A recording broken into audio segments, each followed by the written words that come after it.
Okay, so now you have installed the theme. It's time to install the plugins as well. So please click on Begin Installing Plugins and install Kirki and one-click demo import, which are required plugins with the theme.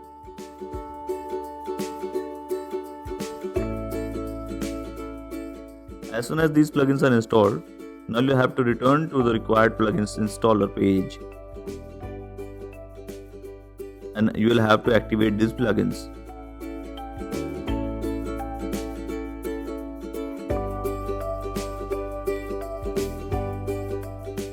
Then we'll click on Import Demo Data under Appearances and we'll scroll down to the bottom of the page. There you will see the versions of the theme that you want to import.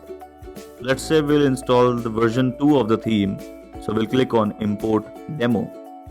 Then we'll hit Continue and the importing process gets started. This process can take 5 to 10 minutes depending upon the content and the internet speed.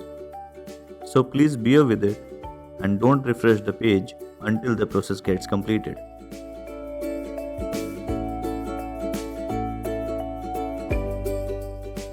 Now the process has been completed. Now we are going to refresh the website and you can see all the demo data is imported. This is how the importing process is done using Foodicious WordPress theme.